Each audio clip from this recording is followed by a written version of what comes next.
Merci pour l'invitation et je vais intervenir en langue française. La question est un peu complexe, je préfère intervenir dans une langue que je maîtrise un peu plus. Quand j'ai choisi d'intituler cette communication installation, désinstallation et réinstallation des valeurs en utilisant un peu le langage usité en informatique. Et pourquoi? Parce que pour arriver à la conclusion, à la fin, j'essaierai d'arriver, mon hypothèse est que les valeurs ne sont pas fixes, elles sont mobiles. Donc, j'ai essayé de montrer un peu comment elles peuvent être mobiles. La question je commencerai par cette question de fabrication de l'individu. L'individu, il est fabriqué d'une manière assez particulière. Il est fabriqué par un certain nombre de processus de transmission de modèles. Donc, l'individu, il est né dans une famille et dans un groupe social, dans un environnement socio-anthropologique, et on le charge progressivement d'un certain nombre de choses, d'un certain nombre de valeurs. Et ces choses-là, ces valeurs s'incorporent dans l'individu. Comme on transmet à une personne, on transmet des biens physiques. On transmet aussi des biens qui ne sont pas physiques, mais qui sont dans l'individu. Donc, ça se transmet d'une génération à l'autre. Et ces données socio-culturelles et socio-anthropologiques, ils sont intériorisés. Et c'est comme si c'était une forme on transmettait une forme d'open source de logiciels qui permettent de comprendre et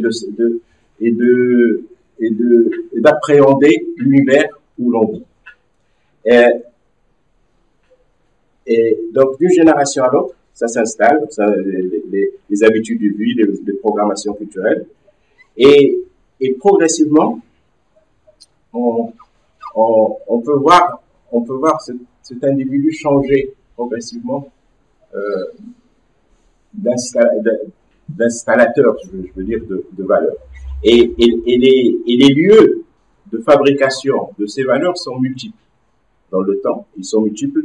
Le premier espace d'installation de valeurs, c'est la famille, bien entendu, et que les relations, c'est un lieu de fabrication de valeurs qui est beaucoup plus relationnel.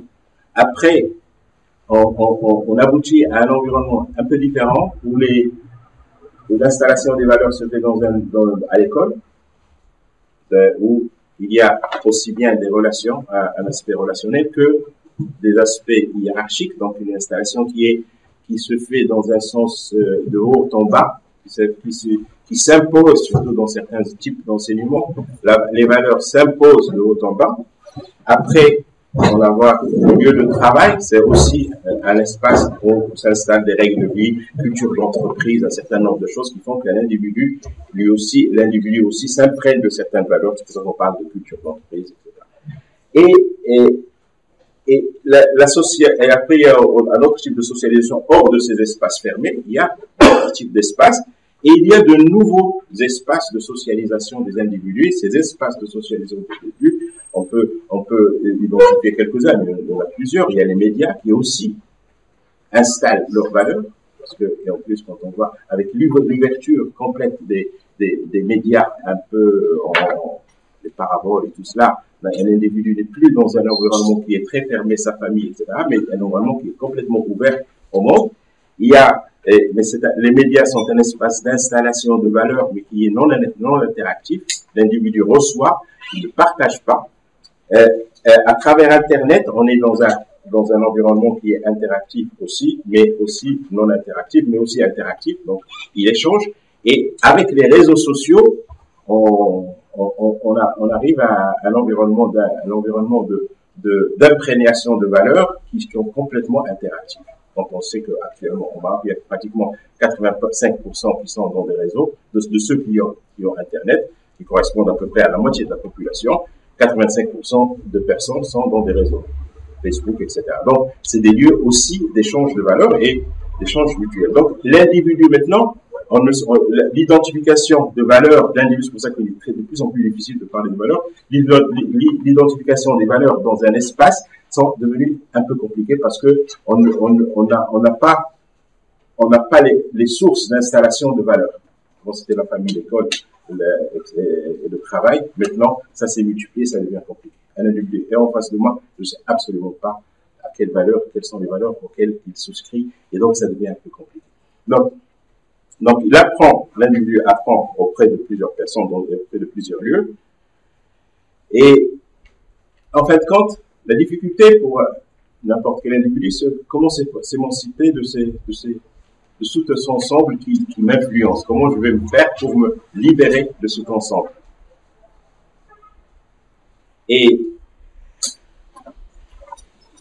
donc, puisqu'il y a multiplication de lieux de socialisation, il y a multiplication de choix. Donc, avant, on fonctionnait quelque part, c'est comme on fonctionnait avec un menu. Maintenant, on fonctionne avec la carte, avec une carte de choix.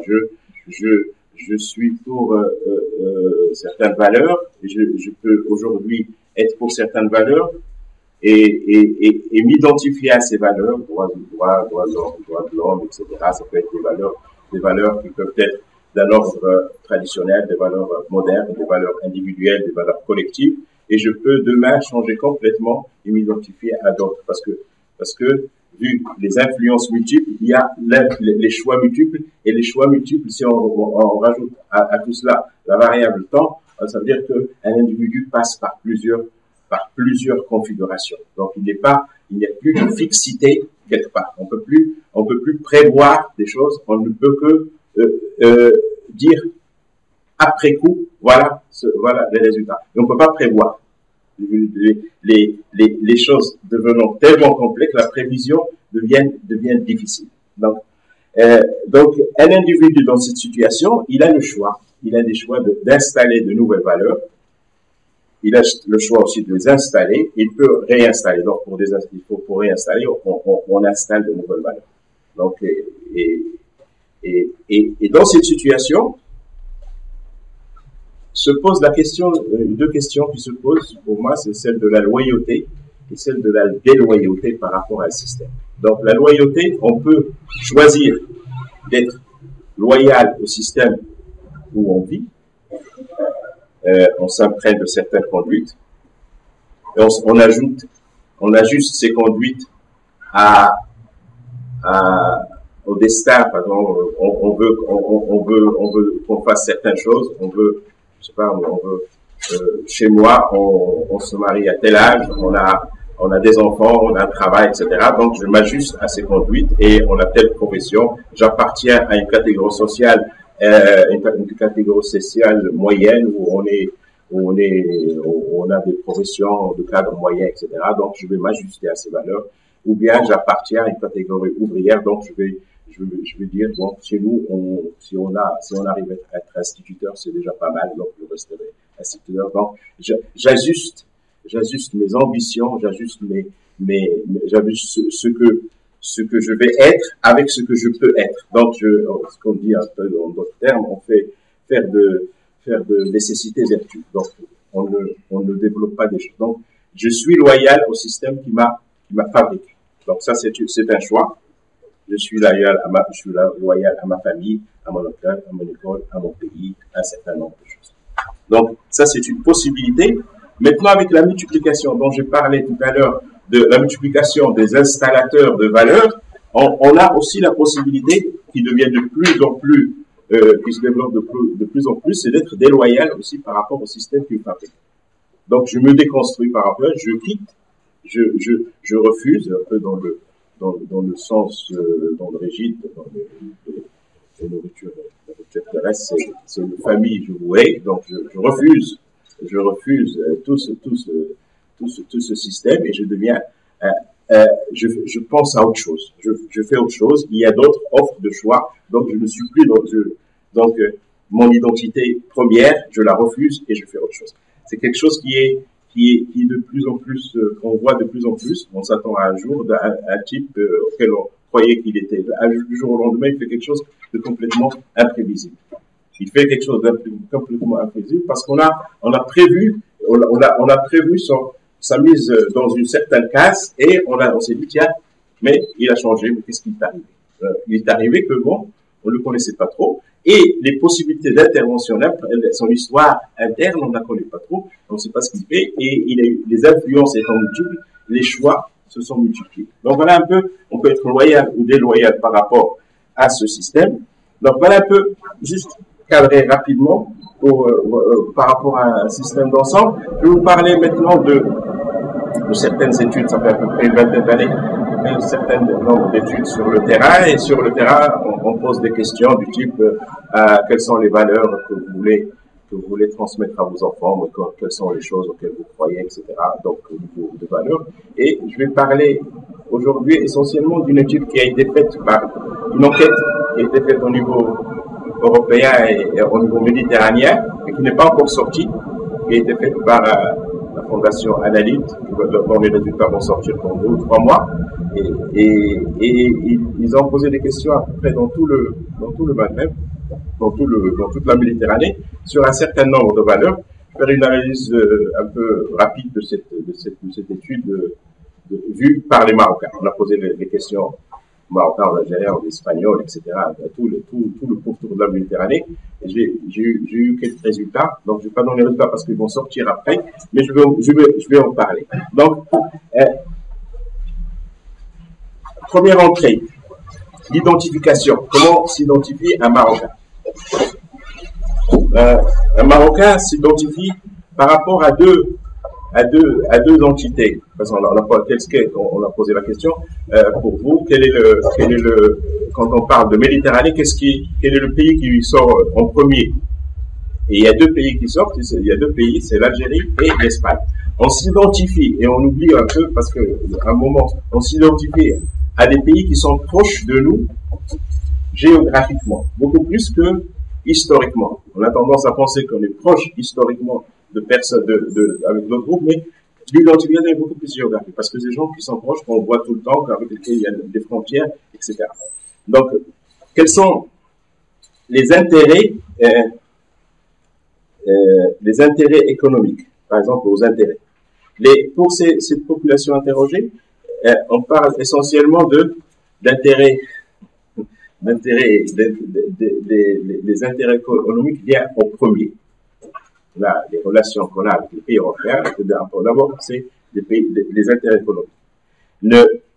Les changements politiques ne représentent pas le même niveau d'intérêt. Les personnes souhaitent une union où il y a des actions de partenariat, mais où il y a la liberté individuelle, les droits, l'état de droit, mais aussi le respect des diversités culturelles. On va retrouver souvent dans cette relation toujours l'idée que il y a toujours des spécificités qu'on veut défendre. On veut bien être avec les autres, mais on respecte certaines choses qui sont particulières. Deuxième chose, s'agissant de l'éducation des enfants. Il y a 2 valeurs récurrentes. C'est l'éducation des enfants. On veut essentiellement l'indépendance et le respect des autres cultures. On ne veut pas qu'il y ait que toutes les cultures soient qu'on respecte toutes les cultures. Ça, par rapport quand on pose la question par rapport à la vie en Europe, on veut que la culture soit respectée, que les différentes cultures soient respectées. Mais quand on pose la question aux pays sud-méditerranéens, on veut essentiellement que les valeurs traditionnelles soient respectées. Donc, ça veut dire que, pour revenir à cette notion de mobilité des valeurs, dans un contexte, on choisit certaines valeurs, dans un autre contexte, on préférait d'autres. Donc si on vit en Europe, on préférait le respect des cultures. Si on vit au Maroc, on préfère que la culture traditionnelle soit respectée. Ça veut dire qu'il n'y a rien de fixe. Autre chose, les diversités culturelles, les points de vue sont très disparates. Autant on pense que la participation des milieux culturels, politiques et religieux différents est un droit et qu'elle est importante pour la société, autant on considère que ces mélanges sont une menace par la société. Et à chaque fois, donc tout au long de ces tableaux sociétiques, il y en a pas mal, il y a toujours cette idée, on veut quelque chose et on veut le contraire.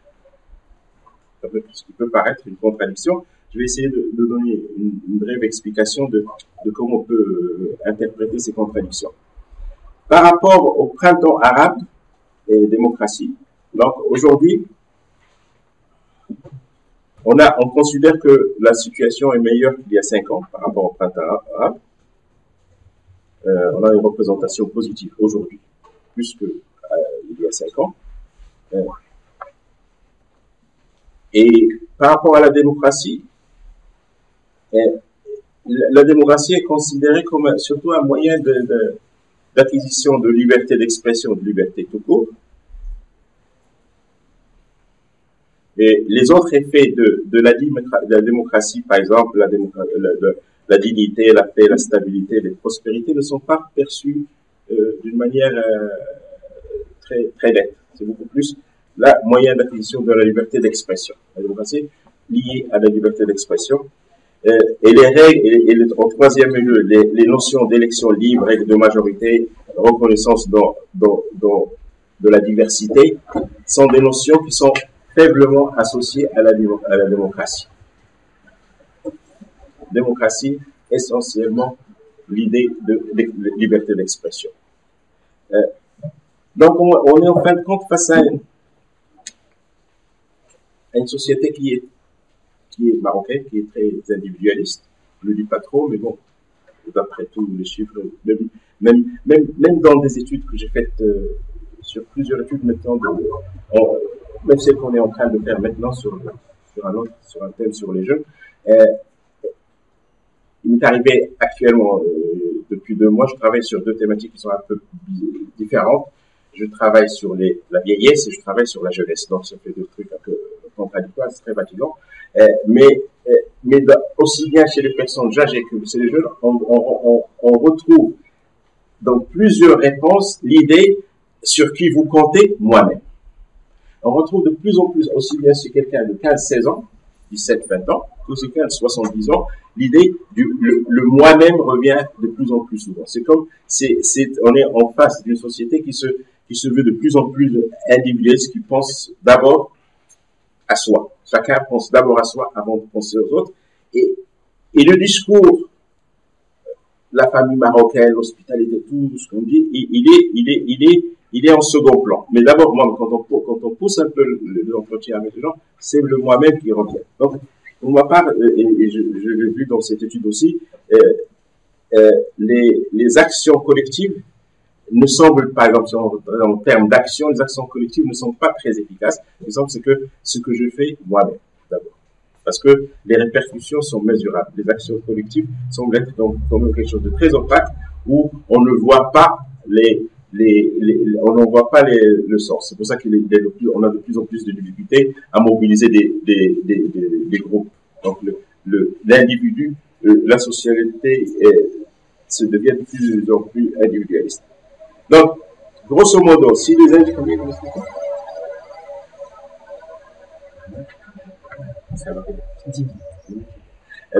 Donc, on a l'impression qu'on est face à des contradictions quand on voit tout cela.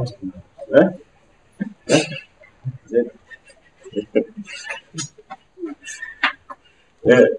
Mais dès que les points de vue, quand on voit les points de vue des uns et des autres, l'étude sortira au 2 mois, donc vous pouvez y avoir accès. Les points de vue semblent contradictoires, mais quand on a approfondi un peu la question, on voit qu'il y a 2 choses. Un, il y a des points non négociables sur la diversité, sur le respect, sur certaines valeurs traditionnelles. Elles semblent être non négociables. 2, les espoirs des uns et des autres ne sont pas identiques. Chacun a des espoirs par rapport à ces choses. Chacun se projette dans un futur, que si on fait Sigma des futurs, on retrouve un futur complètement kafkaïen parce qu'ils ne se ressemblent pas. On ne se projette pas dans un futur similaire, on se projette dans plusieurs futurs. Donc, rassembler l'ensemble est une opération difficile. Donc, ça veut dire que le point de départ étant multiple, le point d'arrivée, et il l'est aussi. Le regard qu'on a sur l'autre entraîne une comparaison avec soi. Il y a une sorte de jeu.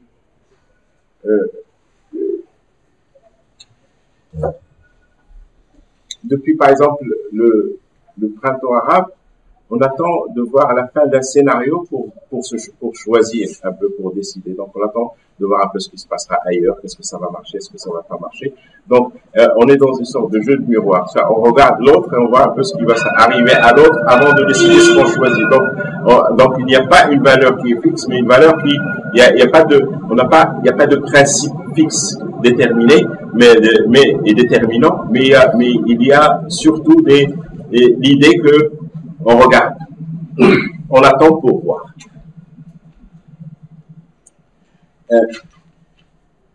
Dernière idée,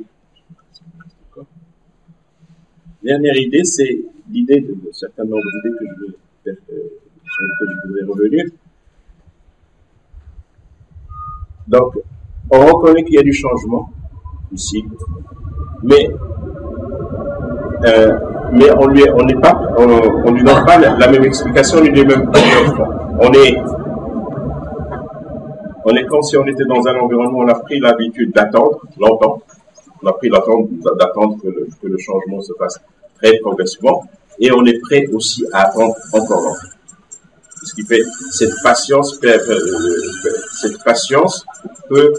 être un élément explicatif d'un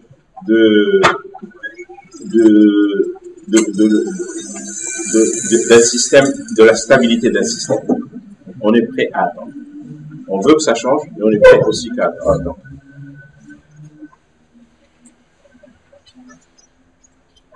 On veut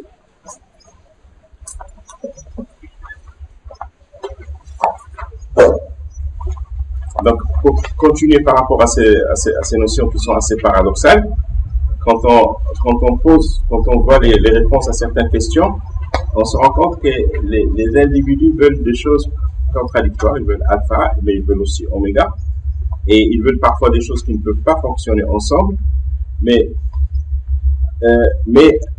si on remet les choses dans la situation,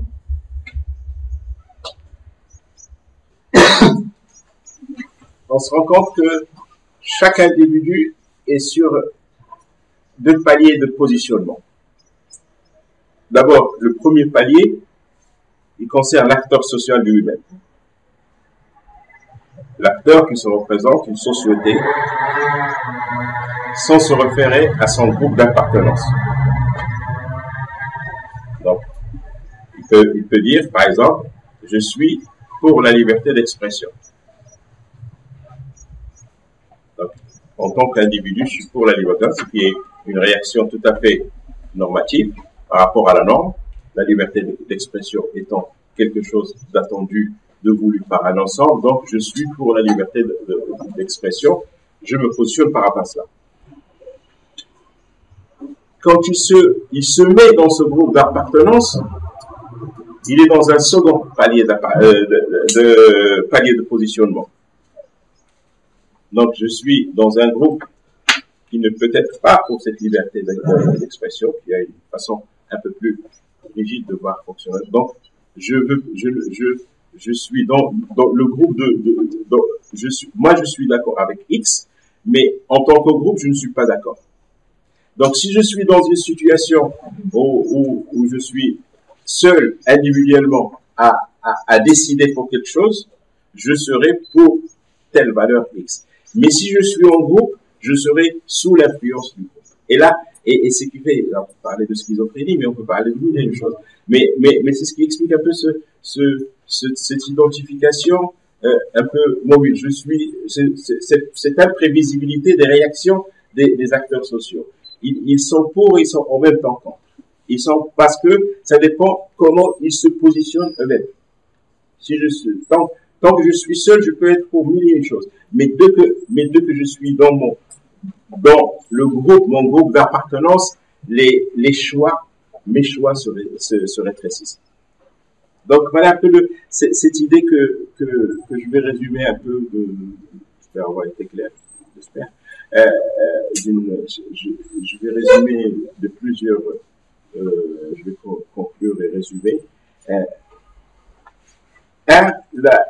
On est dans une société où on a un choix de valeurs multiples et on a des prescripteurs de valeurs multiples. Deux, on est dans une société à valeur individualiste, mais à valeur modulable et changeante. Trois, il y a des valeurs fixes et des valeurs multiples. Il y a des choses qui restent, qui ont une durée de vie dans le temps qui est un peu longue, et il y a des valeurs qui ont une durée de vie très courte. Avec l'âge, ça l'engendre, on a plus de chances de basculer d'une valeur à l'autre. On installe et on réinstalle des valeurs. Il y a des valeurs qui sont individuelles, et c'est là où l'individu correspond au choix réel de l'individu, et des valeurs qui sont collectives, qui s'imposent dans une situation. C'est comme les effets de groupe, les groupes primaires, les groupes un peu secondaires, et les familles, etc. Donc, les groupes un peu plus organisés. Donc, si un individu décide de ce qu'il fait seul et de ce qu'il fait en groupe, et là, on l'a vu dans certaines notions par rapport dans la notion de couple, un couple, par rapport au groupe, il vit comme on veut qu'il vive. Avec ce qu'on appelle SWAP, etc., certaines valeurs de ce type, et il s'installe dans ce genre de choses, et c'est bon. Mais quand il se retrouve seul, celui qui change un peu, qui bouge un peu de frontières, ou qui se retrouve seul, il a un autre type de vie. Donc, la vie avec les autres et la vie en couple ce sont deux choses qui ne sont pas homothétiques, qui ne se ressemblent pas. Donc, et là, ça crée une grande difficulté d'interprétation de l'action. Il y a des valeurs qui circulent, il y a des valeurs à la mode qui circulent, les valeurs sont circulaires. Mais on se pose la question, je vais terminer avec cela, est-ce que ce sont les valeurs qui changent, ou bien est-ce que notre perception des valeurs qui varie, donc si on rajoute la valeur âge, la variable âge, d'une génération à l'autre, est-ce qu'on ne voit pas, par exemple, on voit une génération se mouvoir d'une façon très rapide, mais est-ce que c'est la perception de la génération la plus âgée qui a de la difficulté à voir ces changements, qui en fin de compte avoir beaucoup de changements alors qu'ils n'en ont vraiment pas, qu'ils n'ont pas beaucoup. Et pour terminer, cette société, j'ai l'impression, par rapport à toutes les études faites, etc., j'ai l'impression que les choses changent comme d'une manière souterraine. Vous savez le champignon, comment ça fonctionne, le champignon. Il y a d'abord, d'une manière souterraine, il y a ce qu'on appelle le mycélium, une sorte de mucus, une sorte de un truc vert qui se met. Et après, du jour au lendemain, on commence à avoir des champignons qui émergent. Donc, les choses changent comme dans le mycélium et on ne sait pas ce qui va en sortir par la suite. Donc, un peu, on est actuellement, d'après ce que toutes les enquêtes réalisées, on ne sait pas exactement qu'est-ce qui va en sortir, parce qu'on n'a pas assez d'éléments pour avoir une idée globale des choses. Et je vous remercie.